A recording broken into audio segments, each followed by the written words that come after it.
اس کا غم، یہ تمام لوگ ترجمے سنتے رہتے ہیں، بیانات سنتے رہتے ہیں، مگر وجہ کیا ہے کہ انہیں کسی چیز کا خوف نہیں ہے؟ کیا وجہ ہے کسی چیز کا غم نہیں ہے؟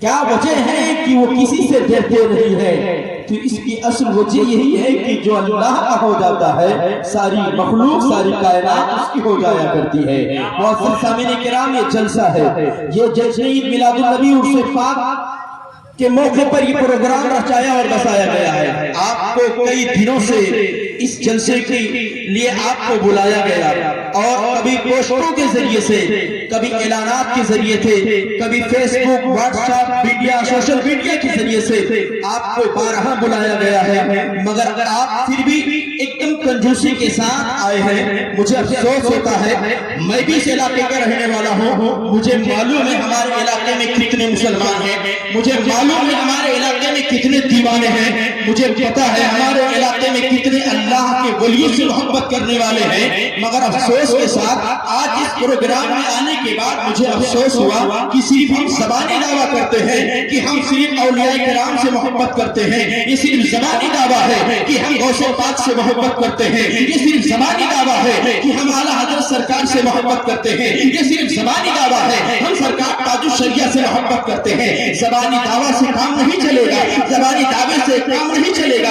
بلکہ محبت کرنی ہے تو سچی محبت کرو۔ جب بلایا جائے تو کسی کو مت دیکھو کہ کون جا رہا ہے کون نہیں جا رہا ہے، آپ کہاں جا رہے ہیں یہ سوچو، کس نے بلایا یہ سوچو۔ اللہ نے آپ کو توفیق دی ہے اور اللہ والوں نے آپ کے اندر یہ محبت ڈالی ہے، تب آپ یہاں پر موجود ہیں، ورنہ آپ کو معلوم ہے بہت سے ہٹے کھٹے لوگ گھروں پر بستر پر سوئے ہوئے ہوئے اور صبح کی سفیدی نمودار ہوگی، تو لوگ کہیں گے کیا بیان ہوا، کیسی تقریریں ہوئی ہیں۔ جب یہاں سے جانے کے بعد لوگ بیان کریں گے تو یہ کہیں گے بھائی میں کیا کروں، میں سوچا تھا ابھی جاؤں گا مگر میں سو گیا۔ اے ملت کے نوجوانوں، محبت کرو تو سچی محبت کرو، عقیدت رکھو تو سچی عقیدت رکھو۔ آج آپ کے اوپر کتنی مشکلات ہیں، آج ہمارے اوپر کتنے مشکلات کے انبار ڈھائے جا رہے ہیں۔ کبھی آپ نے سوچا، کبھی ہمیں دیش روہی کہا جاتا ہے، کبھی ہمیں گستاخی کبھی ہمیں دیش روہی کہا جاتا ہے، کبھی یہ کہا جاتا ہے مسلمانوں کو ہندوستان سے نکال دیا جائے۔ نہ جانے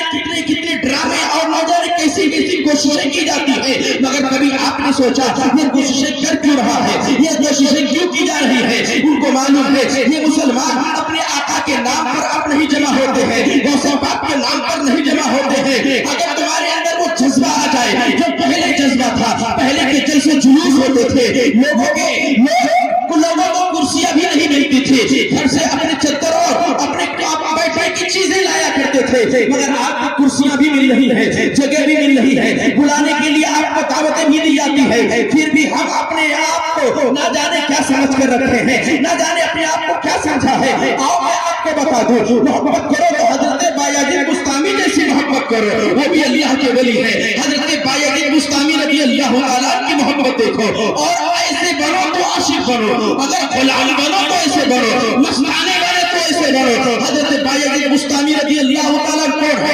ایک اللہ کے ولی ہے۔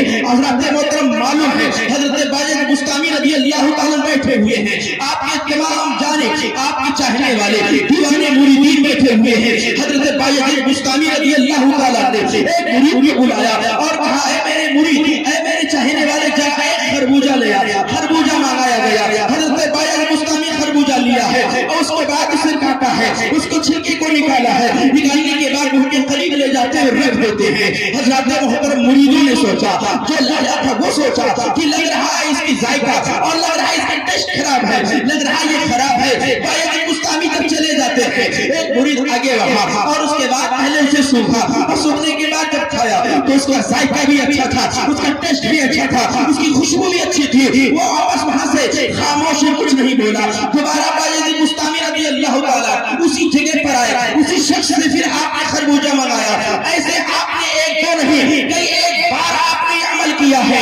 آخری بار وہ آپ کا دیوانہ لے کر آیا، آنے کے بعد حضور آپ نے پہلے دن خربوزہ منگایا، اسے آپ نے کھا لیا ہے، اسے آپ نے صرف صاف کیا اور صاف کرنے کے بعد ان کے قریب لے گئے اور لے جانے کے بعد رکھ دیا۔ اے میرے آقا، میں نے دوسری مرتبہ لایا، آپ نے یہی عمل کیا، تیسری مرتبہ لایا، اے میرے آقا آپ نے ہی عمل کیا۔ کیا وجہ ہے؟ آخر کا خربوزے کا رنگ بھی اچھا تھا، ذائقہ بھی اچھا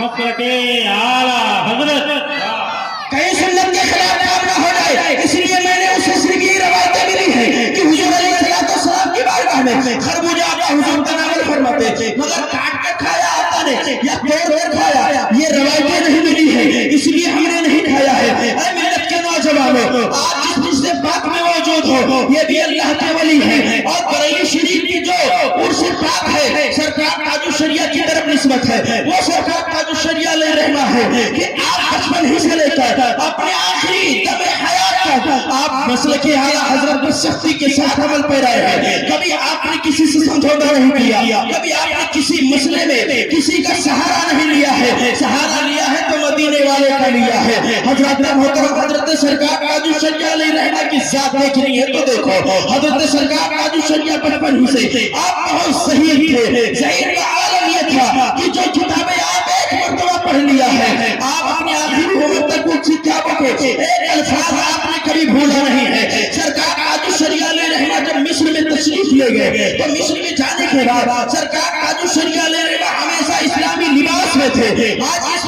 لوگ مصر میں جاتے ہیں تو وہاں پر لباس کی کوئی تعین نہیں ہے، جیسا چاہے ویسا پہنے، جیسا چاہے ویسا رہے، جیسا چاہے ویسا پھرے، مگر سرکار تاج الشریعہ علیہ رحمہ ہمیشہ صرف علم حدیث اور علم رسول مصطفیٰ رضی اللہ علیہ وسلم پر سختی کے ساتھ عمل پیرا رہے۔ حضرت نبی علیہ السلام کی مقدس سنت پر حضرت سرکار تاج الشریعہ عمل پیرا رہے۔ وہ سرکار تاج الشریعہ علیہ رحمہ کی ذات ہے۔ جب آپ مصر کی سرزمین میں پہنچے ہیں، پہنچنے کے بعد تمام لوگوں نے سرکار تاج الشریعہ علیہ رحمہ کو جب دیکھا تو کہنے لگے یہ بریلی کا اختر رضا ہے، اعلیٰ حضرت سرکار کے گھرانے کا ہے۔ اور میں آپ کو بتاؤں وہی مصر کی سرزمین ہے، اور مصر کی سرزمین پر جو مصر کا سب سے بڑا سپہ سالار جسے کہا جاتا ہے، جو اور تھا، جو سب سے بڑا انسان جو اس جامعہ میں سب سے زیادہ بڑھ چڑھ کر حصہ لیتا تھا، وہ ایک دن آیا۔ آنے کے بعد تمام لوگوں کو بلایا گیا۔ وہ بلانے کے بعد سرکار تاج الشریعہ کو بھی پیغام پہنچا تھا۔ میرے سرکار تاج الشریعہ نے کہا تھا مجھے پڑھائی کرنی ہے، مجھے کسی سے ملنا نہیں ہے، میں نے جو کام کرنے کے لیے آیا ہے پہلے وہ کام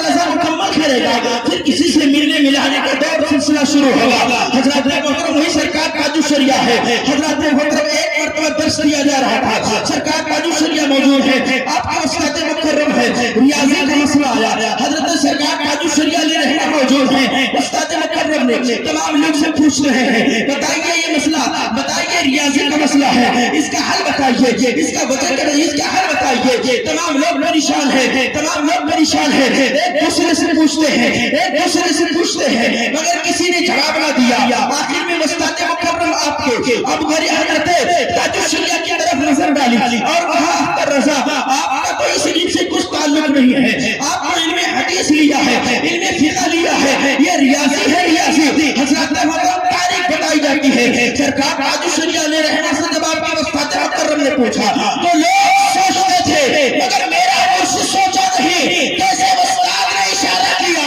سرکار تاج الشریعہ نے فوراً جواب دیا۔ استاد نے کہا اختر رضا یہ تم نے کب سیکھا؟ حضرت سرکار تاج الشریعہ نے ارشاد فرمایا اے میرے استاد مکرم یہ تو میں بچپنا میں سیکھ لیا تھا، جب بریلی میں کر رہا تھا تبھی سے میں اس کو اپنے ذہن میں اس عقیدے کو رکھ لیا تھا، یہ مسئلہ میں بہت پہلے پڑھ چکا تھا اور یہ حساب و کتاب میں بچپن ہی سے جانتا ہوں۔ استاد مکرم نے فوراً گلے لگایا اور لگانے کے بعد کہا اے اختر رضا تمہارے علم کا جواب نہیں ہے، وہ سرکار تاج الشریعہ کی ذات ہے۔ سرکار تاج الشریعہ علیہ رحمہ کی شان دیکھیے، آپ جب مصر سے تشریف لانے کے بعد جب آپ بریلی شریف میں پہنچے ہیں، حضور سرکار مفتی اعظم ہند عالم اسلام تھے، حضرت سرکار مفتی اعظم ہند اسٹیشن پر گئے اور حضرت سرکار تاج الشریعہ کو لایا اور گلے سے لگایا اور آپ نے ارشاد فرمایا اختر رضا کچھ باقی ہے، حضرت اختر رضا کچھ باقی ہے، حضرت اختر رضا یعنی سرکار تاج الشریعہ نے ارشاد فرمایا اے نانا جان جو باقی ہے وہ آپ مجھے ملا دیں گے، جو کسر ہے وہ کسر آپ پور فرما دیں گے۔ حضرت محترم وہی سرکار تاج الشریعہ ہے۔ آپ کی مثال کے موقع پر آپ نے دیکھا، آپ کی مثال کے موقع پر لوگ تو اجمیر میں جاتے ہیں، اجمیر کی عظمت کا انکار نہیں ہے، 1-2 لاکھ 4-5 لاکھ پبلک رہتی ہے، مگر جگہ جگہ اعلان ہوتا ہے فلاں شخص غائب ہو گیا ہے، فلاں شخص غائب ہو گیا ہے، فلاں گیٹ پر فلاں شخص